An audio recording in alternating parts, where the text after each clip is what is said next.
turnout might affect the vote? You know, I think that's probably one of those things that people will say afterwards, well, I knew that was going to happen. You know, you can make whatever predictions that you want. I really don't have a very good answer to that. I mean, Vern, you polls you've seen? No, every poll we've looked at, it's been about 5 or 6.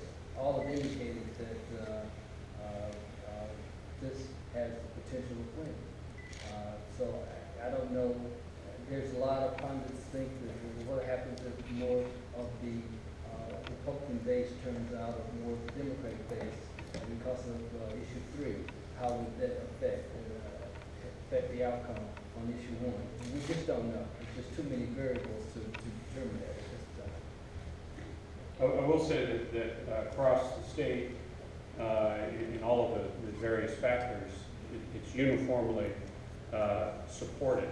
And so, and I've seen a lot of polls for statewide candidates or issues, and it's rarely that way. Some supporters are saying that they hope for a pretty large victory in issue 1 so that it kind of prods the legislature to put congressional redistricting on the 2016 ballot. Do you, either of you or both of you, share that hope as well, that this may lead to the next step of changing how those are drawn? Well, yeah, let me just insert in the question that that issue doesn't have to go to the ballot. That could be done by legislative change, for one thing. And secondly, yeah, I mean, I think when you, in reference to the Chamber's comments, and which is pretty universal for folks on our side, and I helped raise money to defeat the ballot issue in 2012, and folks on our side of the aisle said, we're going to give you money for this because we think it's a really bad proposal, but we want this fixed. We don't want to keep battling this over and over.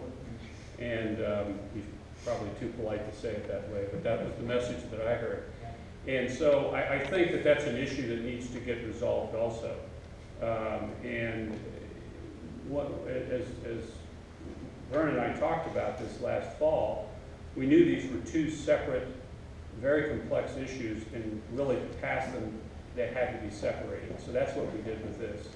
So, you know, I don't know that the issue is going to become any more right, regardless of the passage rate, whether it's 51% or 62% or whatever.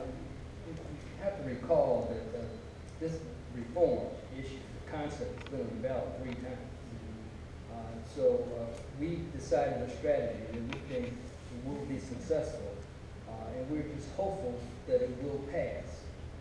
Just like with any other election, regardless of how much we win by, we're not concerned so much with that. We just want to get the victory.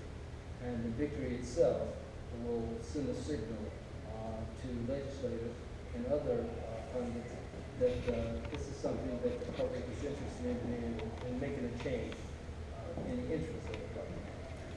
Yeah, do you have a strategy if you don't win?